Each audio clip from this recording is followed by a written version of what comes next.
Yeah, we're a fan page. It says it in the bio, man. I do some work with them on the outside, but overall it is a fan page. I do communicate with the elite, but we are not official elite page. Did Mike?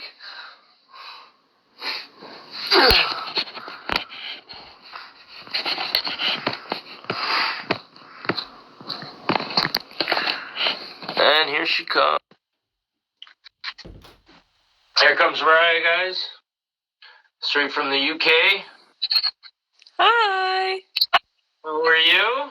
I'm good. Is the sound all right? Staying safe? Yeah. But my Wi-Fi has been playing up, so let me know Yeah, if no problem. you can't hear me or I I disappear. can hear you fine. Oh, awesome. Is it the same over there? Oh, what with like lockdown and everyone staying inside? No, can you see me or not? Oh no, you're good. It's me. Yeah, Like okay. I just tried to open up Instagram and it took like 5 minutes. So I was like, oh dear, and the Wi-Fi's not great. It's okay. Thank you for joining us today. Our guest, guys, is Mariah May. If you don't know, she's from the UK, up and coming superstar wrestler. She's awesome. Check out her matches and her YouTube page on YouTube, Mariah May. So we're gonna jump right into the interview here, if that's okay with you. Of course, yeah. Awesome. So, first question for you: what or who inspired you to become a wrestler? I mean, I've always loved wrestling growing up, like ever since I was a child. I always watched wrestling, but I guess specifically like the people who stood out in my childhood were Mickey James, Jeff Hardy, Trish Stratus. So maybe those three if I had to kind of pinpoint it, but I've always loved it growing up rather than it being one specific person. It's kind of just always been in my life. Funny story for you: Trish Stratus lives 20 minutes from me. Yeah, she does. She shops at the Michaels near me. She shops at, so it was crazy. That's just a funny story for you. Yeah, she was right beside me. So that's amazing. Crazy. Okay, so how did you find the wrestling scene in North America compared to the United Kingdom? How do you compare the two in the wrestling world? Well, I've never actually wrestled in America, so I can't speak for what it's like to be a wrestler, but in terms of watching it, I would say the styles are very different. They're kind of merging a little bit, but I'd say the styles are very different. And I think I've actually worked some girls from America, and it's really interesting, the way they learn and kind of the psychology they bring to it is always a little bit different. So it's very interesting to kind of work people who have trained from America, or it's the same thing if you work someone from Japan. Everyone's kind of got a different kind of school of thought going into it, so it's always interesting to wrestle people from different places because you kind of get a whole new perspective on it. The one thing I would say maybe about American wrestling in terms of just being a fan is I feel like there's a lot more of it, and the entertainment value of it is a lot higher in terms of like the production. I mean, obviously it's got AEW and WWE, it's got the really, really big brands, but I would say generally that's one thing I've noticed is just the kind of phenomenon of it. Like all the conventions and all that kind of stuff is a little bit bigger, maybe, just to kind of notice one thing. But yeah. Yeah, but the growth, I mean, for wrestling today feels like the 90s. Everybody's into it. Everybody's watching it. I feel like it's growing all over the world. Like I watch NXT UK because I have it accessible to me. So I watch that all the time. Some of my favorite stars are on there. So I feel like the growth is incredible. And now, so I'm going to jump to you and Lana Austin, your Lana Austin match. How was that? Because I'll be honest with you, I've been following you both for the past few years, and now that I see you guys climbing, it's awesome. So I really wanted to ask that question. How was your match with Lana Austin? I was so excited for it because like Lana is she's been doing this for a while, so I've always really, really wanted to work her. Like I've always looked up to her a lot because she's been around for a long time, and when British wrestling, like you say, NXT UK, it's gotten a lot bigger in recent years, but she was here before it ever was that way and kind of like helped lay the groundwork for it. So I was very excited to wrestle her because she's so experienced. I felt like I was going to learn a lot. And I felt like we had a really, really good charisma when we were in there. Like, it's one of my favorite matches because I felt like, I'm so new. So every time I wrestle, my like primary goal is to be better than the last time. And I felt like with her, it was like a significant step up because we had a really good charisma together. And I felt like we told a story, the crowd were really into it. And that is, that's what our job is to get the crowd kind of into it. So, the crowd were really into it. And I felt like it was a really big step for me in terms of that aspect, which is something when you're new, you kind of I remember my first few matches, it's hard to interact with the crowd. Like, they're behind you, they're nice and, they're rooting for you, but it's harder to engage with the crowd when you're new because you're nervous and you're thinking about everything else. You're thinking about wrestling and what's next, and it's hard to kind of relax into it. So I feel like at that point in my career, I was coming along a little bit and I was starting to work the crowd, and then having someone who's so good at it, it really lets you kind of have that time, and you have to kind of step up to match what they're giving. So I felt like it came at a really good time because it kind of forced me to step up a level, particularly in crowd work. But even just the wrestling match itself is one of my favorites because I feel like for being so early on, it really, really helped me grow and come along because she's so experienced. Yeah, your guys' chemistry was there. It clicked. I'll be honest with you. Not so many people click like that. I'm being honest. And the way you guys clicked against the ropes, the bumps you guys took, it was awesome. I watched it a few times. I'll be honest with you. So it was amazing job. Amazing job. So who were your favorite wrestlers growing up? Name us 3 or 4 of your favorite wrestlers and why. Mickie James for sure. Like, she's someone who really stands out to me from my childhood. Because obviously growing up, like I still, people kind of shame the divas and stuff. But growing up to me, I love Jeff Hardy, I love the guys wrestling. But I was a girl. Like, I wanted to be a wrestler, so I wanted to see the girls wrestle. And Mickie James is someone I remember, she like really went in and actually wrestled, and she was always the underdog and stuff, and I always rooted for her. And I remember when she finally beat Beth Phoenix for the women's championship. I tell the story a lot, but I literally remember watching it because obviously in the UK it's on really late and I was really young, so I would watch it before school on the Tuesday.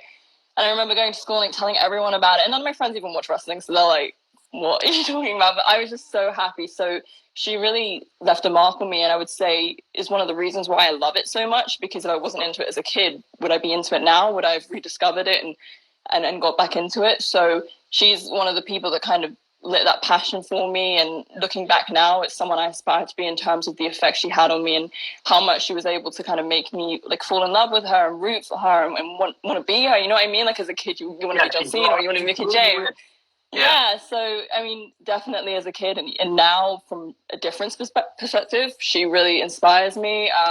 Definitely Jeff Hardy. I mean, a lot of people say that, but he just had so much charisma. There was just something, maybe it's because he did all the cool flips, but for me, I just always really liked him. And I actually remember as a child getting so nervous when he used to go up to do the flips. Like, I think he literally climbed the stage to do like a swanton on Randy Orton. I might be incorrect. There's something like that.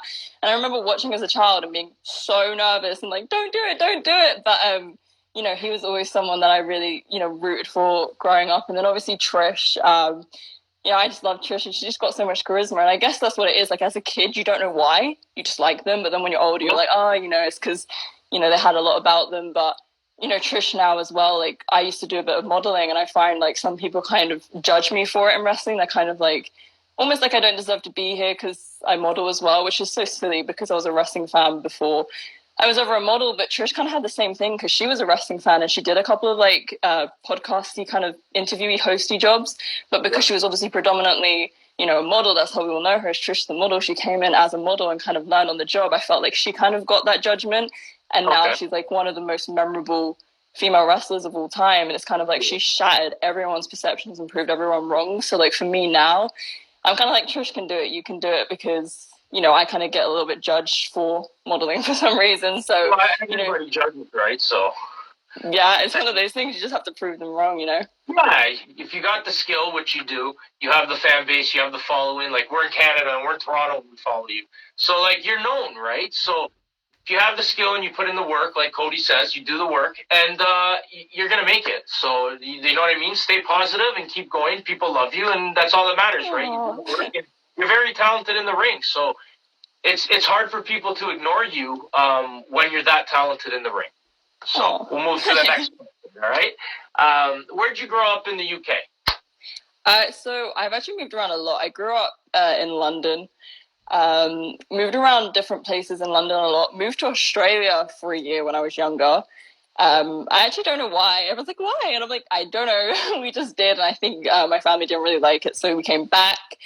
And now I live kind of more in the countryside. So I live in like Hatfield. I don't know if people know where this is in America. I live in like more the countryside bit, but it's still like kind of close to London, like the city. So it's quite a good mix because it's like quiet enough, but not too far away from like life. But yeah, I literally moved around a lot growing up. Like I've probably moved like houses 10 times. Wow. How did that impact your career for wrestling? I don't know. I mean, where I am now is really good because obviously I didn't want to start training until I was 18. I kind of wanted to, as much as I did want to do it when I was like 16, 17, I was like, I think it's best to wait because I know what will happen. I'll be at school and want to wrestle. And you know what I mean? Like I was like, let me just wrap up this chapter, finish school, and then like move on to the next thing in my life. But where I'm now is quite good because, like I say, I'm quite close to London. So there's like two really good schools in London, like one kind of outside, and then there's a lot of schools up north, which is really far from me. But I've got like three near me that are really good and have like a really good name. So like in terms of wrestling, it's actually good that I landed here and we stayed here because it's like I'm kind of close to all the schools. So like a good amount, like three schools is very lucky to be close to three schools. So I wound up in a good place. We got one down here, Battle Arts. Santino owns it. Santino. Oh. It's crazy. So the next thing is name some of the places you have wrestled in the UK. And how was your experience there? So how was your experience with your first few matches? So my first few matches were actually at my school, which was, comforting because it was like, you're with your peers. Your home base. Like you're with people that you kind of trained with. You're all in it together because this is all of our like kind of second or third match. And then usually you're wrestling someone more experienced. Like I got to wrestle Nina Samuels, who's on NXT UK, which is amazing. Like I always enjoy getting to wrestle her. And I got to wrestle someone called Chikara, who's like a really big name over here. And she's very experienced. We're really good friends now. So I was very lucky with my first few matches. They were kind of at my like home, I guess you could say, with my peers, people that I kind of came up with, and we were all feeling the same thing. So that was a really good experience. And then I kind of started to take other bookings and travel around the UK, and I've really enjoyed all of them. It was more fun when I started traveling with people because when I was traveling alone, it was kind of scary because I remember once I wrestled in Cheshire, so it was like 5 hours from me, and I had a really old car. And so, like, it's not the best car in the world. So I was, like, always in fear that it would break down. My phone was broken, so it would always die. And I remember being on the motorway, being stuck on the motorway for 2 hours. And then, because the car had broken down, and they obviously can't, like, get it out of the way. And it was rush hour, and my phone died, and my phone was a sat-nav. And so, like, I actually had to use road directions, which I find incredibly difficult to use. Like, I never ever used them in my life. But I remember literally being in this car, sitting there panicking for like a good hour, like my phone was dead. I'd already been there for an hour. I thought my car was going to break down because it was so hot as well, and like my car didn't do well in the heat. And like I just remember thinking, if there was someone else here, we'd have a phone, we'd have like help. But like I was so panicked. But I just went to like a kind of one of those petrol stations and like charged it and like did my makeup in the petrol station and then went to the show. But that was the only like experience I've had where I've been a bit like kind of scared. But apart from that, I've always really enjoyed it. And I actually when I was traveling alone as well, I really felt a sense of like achievement, and like I've done this for myself, by myself. Like I've got this booking independently, like not because of where I've trained, not because of people I'm friends with or anything. Like I've gone out and got this myself. I've gone there, I've wrestled, got the feedback, and put my name out there, and I've come back and I've done that for myself, which I was really proud of as well, And my parents would always ask, like, "Oh, where have you been?" And I used to like tell them all these different things. They're like, "Oh, like that's great! Like you're wrestling everywhere." So, I've always really enjoyed wrestling around. And actually, before everything got cancelled because of COVID-19, I was meant to wrestle in Germany. I was meant to wrestle in Finland, in Wales. So, I was actually about to like go international, but unfortunately, it got kind of cancelled because of everything. Hopefully, it's something that will happen in the future. But yeah, I've really enjoyed traveling around. I've been to quite a few places in the UK now, and I've always had a really good experience. Apart from the car incident, I've always had a pretty good experience. Well, it should all go back to normal. Yeah, I hear that from everyone I interview. Is they had so many bookings that were explosive bookings like yourself, and it's like it's a hard time, right? But I'm sure it will go back to normal, and when it does, those shows will run, and you guys will be there. The fans can't wait, the wrestlers can't wait, so it's a little irritating with COVID-19, but hopefully we get past the worst and we move. We look towards the future, right? So hopefully that'll come sooner than later. Your dream opponent. Who's your dream opponent? Oh, do I have to pick one? Because I'll give you two, but you have to give me two different matches. Oh, Okay, I'll pick like someone from the Hey, Trish past. Stratus is in here. Hi, Trish. Hi, Trish. I mean, my dream match is Trish. There it is. It's a dream match. She popped in as your dream match. Trish Stratus The pops in sign. as I ask. That's so crazy. Yeah, I would say Trish, obviously, like I explained before, I feel like Yeah. she really, improved so much and really proved everyone wrong because she kind of Yeah. got that judgment of being a model, and that's kind of what I get. And I feel like Okay. her passion for it and her hard work proved them wrong. So that's kind of my story. So I feel like to kind of merge the two would be a really good match. Well, let's do it. It's in there. Yeah. I want to be the announcer, please. Can I be the announcer? Yeah. Dream? Can I live down the street from you? Oh my god, I'm gonna cry. So okay, and where would you wrestle Trish? WrestleMania, Double or Nothing, SummerSlam. Where would be the main picture for you? WrestleMania, but in the UK. In the UK. Yeah. Okay. That's pushing it, but I I'm like not it. I ask- like I'm to not chase asking the for a dreams. lot. Chase the dreams. That is awesome. And who would your other be? As for my current, I think would be Sasha Banks, just because as I was kind of just starting training, that's kind of when the Divas Revolution happened. So it was like Sasha and Charlotte and Becky.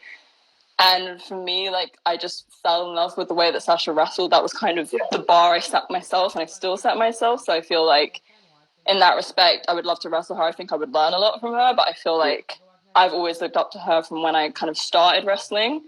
And I like how she kind of came in and changed the game. So for me, I'd really like to wrestle Sasha as well. I'm not asking for too much. No, just Trish and Sasha. Well, let Trish join, so you can't say it won't happen, right? So, all right, let's move on here. How do you feel about the growth of wrestling? So, the growth of wrestling over the last few years is skyrocketing, especially with AEW, New Japan, Ring of Honor, WWE, NXT with Triple H. They're doing a fantastic job there. How do you feel about the growth? I mean, obviously, it's great as a wrestler and as a fan because as a fan, it's more wrestling to watch, it's more women's wrestling to watch, which we were very limited with before. So, Yeah. for that respect, it's really good. But for a wrestler, obviously, it's amazing because it means more opportunity. Like, it's grown so much in the UK, which I love because it means you get to wrestle every weekend, and that's how you're going to get better. And that's how you're going to get your name out there and do what you love is by doing it all the time. So the fact that it's grown so much, it means it has actually grown so much in the UK. And where there was only maybe one women's match on the card, there's now two. So there's that extra slot, there's that extra opportunity because it was tough before. And like I say, when I've wrestled women who maybe have been doing it for like 7-8 years, that's what they would always say to me when I ask about it. They're always like, when I was starting up, it was so tough to even have one women's match. They might not even have one women's match on the card because there'd be like one girl in that area who could wrestle and they wouldn't pay a girl to come in. So it's like now the fact that there's like multiple matches on the card, like it's almost like you don't realize how lucky you have it until you kind of speak to people who were there before in the UK and they kind of say, look, we didn't have this before, like, you're really lucky. And hopefully it can continue to grow because like I say, we might have 2 matches on an 8-match card. So it'd be good if we can continue to kind of push for that. And I know I'm speaking specific about women, but I think because it's grown so much in the UK and there's more shows and there's more schools popping up, it means that more girls are actually like, okay, there's a school like half an hour from me. Maybe I should go for this dream. Whereas before it was like, it's daunting as a girl because there aren't as many girls. And then also like, oh, I've got to travel like an hour or 2 hours all on my own and go to the school. Whereas now it's like, oh, you've got like three all around you. You've got three different environments, different coaches, different groups of people. So you've got three kind of opportunities to find somewhere comfortable for you. And like I say, I know your question was kind of about wrestling in general, but I think specifically in the UK, as a wrestler and as a trainee, that's kind of where like I've seen it really like pay off. But I mean, obviously as a fan, it's great because you have so much different wrestling to watch. You've got so many different styles, so many different people. So it's awesome. Well, that's the big thing, right? Like indie wrestling, even women, like they're known as superstars now. So like everyone calls you guys superstars. That's huge, right? And you guys deserve it. Women steal the shows now. Becky, like in WWE, right? Becky Lynch is one of the hottest things right now. So it's incredible, and I love it, and I can't wait to see what the future holds, especially when COVID-19's gone, hopefully soon. So name some other wrestlers you've worked with, and how was the chemistry with them? So definitely, I think Nina Samuels, it would be like amiss of me not to talk about Nina Samuels because she was my debut. And I trained for a year before I made my debut. So there was a lot on it, a lot of pressure, a lot of like a year of anticipation for this. And, I just wanted it to be like a solid match. I wanted it to really kind of show the hard work that I put in. And I couldn't have asked for someone better than Nina because, she's been doing it for years. She's so experienced and she really brings out the best in people she wrestles. Because, I went back and I've watched her matches and, you'll see it on NXT UK. She makes people look like superstars and she's always looks like a superstar herself. So it's like, I couldn't have asked for a better first match. And I felt like we had a really good story. I mean, she's a fantastic villain. And then I got to wrestle her again for my 10th match. And again, we kind of continued on her story. And then my last match, actually, before everything kind of got shut down, was actually against Nina. It was like my 39th match. It was against Nina, and I finally beat her. But she's definitely, I'd say, one of, if not my favorite opponent, just because I always learn. When I'm with her, I always learn. She'll always give me really good feedback, helpful feedback that I can really take and apply to what I do. So definitely Nina. One of my other favorite opponents is a girl called Monica. She's an Italian wrestler, but she wrestles in the UK quite a lot, and I wrestled her at All Star. And All Star is a really good promotion because I feel like you learn so much from wrestling there because they run for like a week or 5 weeks or 6 weeks straight at a time. So you'll literally be wrestling every day because they do the kind of school holidays. Okay. So I wrestled Monica for literally a week straight in tag matches and single matches. And that's when I really kind of learned how to work the crowd and really kind of take my time with it, get the reaction from them. And we had a really good chemistry. Like, again, another fantastic villain. And we just had a really good chemistry. And she's so lovely. Like, we just, traveling with her, which, like, I couldn't have asked for a better person to spend the week with. And she's more experienced than me. So, again, just, like, learning so much from just working her constantly. Okay. So definitely Monica and Nina. But I've wrestled some really great people like Candy Flush, Jakara, so many lovely girls, like, all over the UK. I don't think I've ever wrestled anyone and felt like horrible about it. So I've always learned with all the opponents that I've had, whether it be one thing or 10 things, I've always learned. And that's, for me right now, is the most important thing. That's awesome. As long as you're learning, that's amazing. It helps your growth.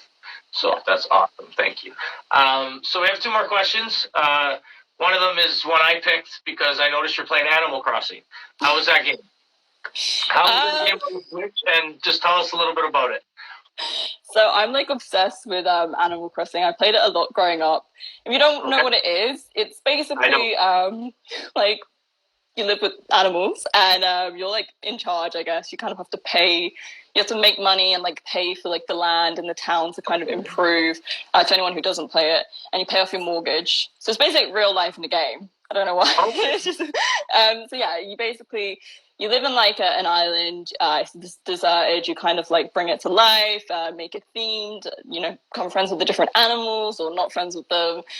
You pay off a mortgage. It's kind of like a simulation kind of game, but it's just very cute and like pretty to look at. So I play that a lot, but I find it's very relaxing. Like I was really sick at the start of all the lockdown and I actually got Animal Crossing and I was so ill and I couldn't play it. And I remember after I was ill, like I was so anxious because I was really starting to register that like we were all stuck in and there was no wrestling. And, I think everyone had that initial kind of like panic and fear, but I found like playing Animal Crossing was just really relaxing. Like it's a very relaxing game. It's very soothing, everything, like all the music, the aesthetic, I think it's on purpose. It's meant to be quite like a relief kind of game compared to like maybe Call of Duty or something like that.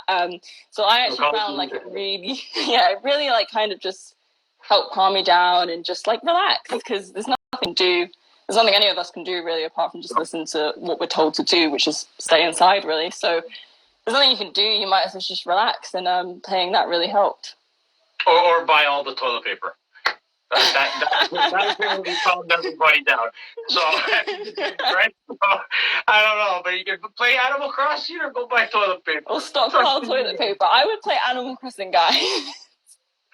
I'm a Pokemon guy, so I never really played Animal Crossing. So I love Pokemon, like I always played it growing up, but I remember the first one that came out on the Switch, I know there's another one now, the first one that came out on the Switch, I actually got my Switch for Christmas and it came with the Pokemon, Eevee, like Let's Go Eevee. Yeah. And I was really disappointed because you can't actually battle the wild Pokemon. Do you know what I mean? You can't. So like when I played them growing up, you would literally battle every Pokemon you came across, but on this one you've got to just like throw a Pokeball at them, and I was kind of like, I don't know. I don't want to be picky. Like I hate to complain about things, and people work really hard on these things. So like I did enjoy it, but I've never like really completed it or gone too far into it because I really like missed that aspect of it, and I didn't realize that that you aspect couldn't of the like game. because I started it and I was like, oh my god, this is amazing! Like the graphics, all of it, like it's such. And yeah, I was just really disappointed about the lack of Pokemon battles. So they did it like Pokemon Go.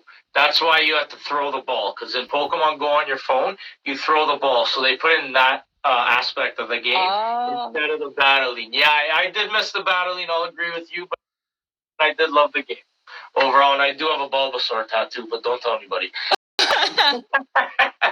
But don't tell anybody that. So, final question: what was it like backstage? Your first match. So, your first match ever. What was it like before you went out to the ring? So I was surprisingly really calm.